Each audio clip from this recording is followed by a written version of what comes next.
પોરબંદર શહેરમાં મહાનગરપાલિકાની બેદરકારીને કારણે અનેક વિસ્તારોમાં રહેણાંક મકાનોમાં વરસાદી પાણી ઘૂસી ગયા હતા, તો અનેક વિસ્તારમાં ભૂગર્ભ ગટરના ગંદા પાણી પણ ઘૂસી જતા લોકો મુશ્કેલીમાં મુકાયા હતા. અનેક લોકોએ સ્વેચ્છાએ સ્થળાંતર પણ કર્યું હતું.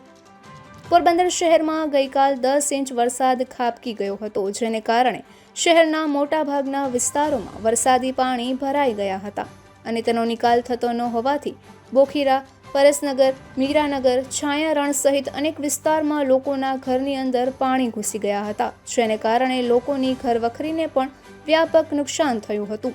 તો શહેર મધ્ય આવેલ રાણીબાગ 4 રસ્તે પણ કોઠણદૂબ પાણી ભરાતા વાહન ચાલકોએ ભારે મુશ્કેલીનો સામનો કરવો પડ્યો હતો. શહેરના SC road, MG road, SVP road સહિતના મુખ્ય માર્ગો પર પણ વરસાદી પાણીનો ભરાવો થયો હતો. તો છાયા ચોકીથી ખીજડી પ્લોટ સુધીના રસ્તે અનેક દુકાનોમાં પણ પાણી ઘૂસી ગયા હતા.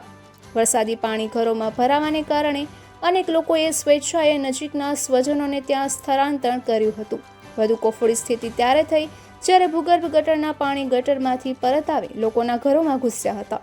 અનેક વિસ્તારમાં ભૂગર્ભ ગટરના ગંદા પાણી ઘરોમાં ઘૂસી જતા દુર્ગંધને કારણે લોકોએ રહેવું પણ મુશ્કેલ બન્યું હતું. તો અનેક પરિવારોના ઘરોમાં રસોઈ પણ બની શકી ન હતી.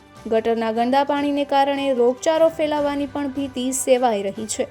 ગટરના ગંદા પાણીનો નિકાલ કરવા મનપાના કર્મચારીઓને જણાવતા તેઓએ વરસાદ રહેશે ત્યારે તેની મેળે પાણી ઉતરી જશે તેવા જવાબો આપી હાથ ઊંચા કર્યા હતા.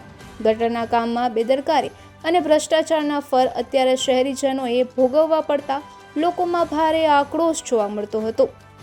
ભૂગર્ભ ગટરના ગંદા પાણી પર આવતા લોકોએ સોશિયલ મીડિયામાં પણ ભારે આક્રોશ ઠાલવતા જણાવ્યું હતું કે પોરબંદરને પેરિસ બનાવવાની વાતો કરતા મનપાના અધિકારીઓ અને નેતાઓની ઓકાત માત્ર 10 ઇંચ વરસાદ જ છે. મહાનગરપાલિકા બની અને જે વિસ્તારોના ઘરોમાં ક્યારે પાણી નહોતું આવ્યું એ વિસ્તારોના ઘરોમાં પણ પાણી ઘૂસ્યા છે.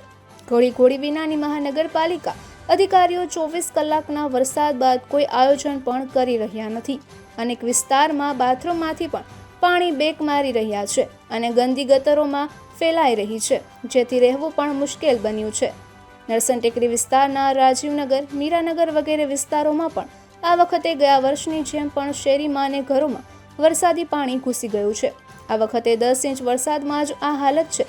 વરસાદી પાણીના નિકાલની યોગ્ય વ્યવસ્થા હોય તો આવી સ્થિતિનું સર્જન ન થાય. ખાલી જગ્યાઓ પર મોલ, બગીચા, અન્ય ઇમારતો વગેરે બનાવવાને બદલે એ જગ્યાઓ ખુલ્લી રાખવી જોઈએ અને અનધિકૃત બાંધકામોને પેશકદમી દૂર કરવાનું કામ કોઈની શરમ આવ્યા વિનાને તાત્કાલિક થવું જોઈએ અને ગટર ચોખ્ખી કરાવી વગેરે કામ પણ યોગ્ય રીતે અને પહેલેથી થવા જોઈએ, તો વરસાદી પાણી ભરાવાની સમસ્યા ન ઉદ્ભવે ને પાણીને યોગ્ય ઝડપી નિકાલ થાય. પહેલા પોરબંદરમાં 20-25 ઇંચ વરસાદ પડતો તોય પાણી ન ભરાતા, પણ હવે થોડા ઇંચ વરસાદમાં જ શેરીમાં અને ઘરમાં પાણી ભરાઈ જાય છે અને દુઃખદ અને નવાઈજનક છે. આવડી મોટી કરલીના પુલની ને જ્યુબેલી પુલની ખાડી છે, જ્યાં પાણી ચાલ્યું જાય એવી વ્યવસ્થા શક્ય હોય એમ થાય તો સારું. વરસાદ પોરો ખાય ત્યારે પહેલાં પાણી ઉતરી જતું અને એનું સ્તર ઘટી જતું એટલે રાહત થતી, પણ હવે એમને એમ જ રહે છે. ઉતરે નહીં તો એવું થાય કે વરસાદ પાછો ચાલુ થાય એટલે પાણી ભરાવાનું ઉલટું વધી જાય અને સમસ્યા વધુ વિકરાળ બને છે.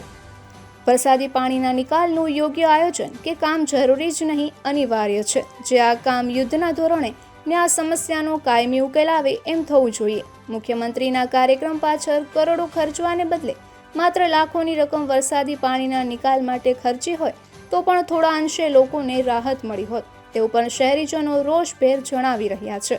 પવન સાથે ભારે વરસાદને કારણે ભોયવાડા વિસ્તારમાં અનેક પીરવારી ગલીમાં વર્ષોથી બંધ જર્જરિત મકાનની દિવાલ ધરાશય થઈ હતી. જોકે બાજુમાં જ રહેતા સવિતાબેન ગોવિંદ કોતિયાના પરિવારનો ચમત્કારિક બચાવ થયો હતો અને કોઈને ઈજા કે જાનહાનિ થઈ ન હતી, પરંતુ હજુ પણ આ મકાનનો કેટલોક ભાગ લટકી રહ્યો છે. ત્યારે નજીકમાં રહેતા પરિવારો અદ્ધર શ્વાસે વસવાટ કરી રહ્યા છે. નિપુલ પોપટ, પોરબંદર ટાઈમ્સ.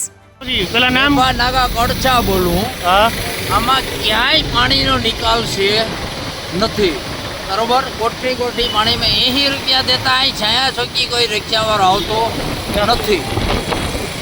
આ આપણે એટલી ફરમાઈશ છે, તમે કહો કે અમે આ કરીએ, કોઈ વસ્તુ કોઈ માણા કરતું નથી. મત દેવા ટાણે બધા એમ કહે કે હમણી દ્યો ઉણી દ્યો. હજે મારા લતામાં કોઈ 5 રૂપિયાનું ડમ્પર ઠલવી ગયા નથી.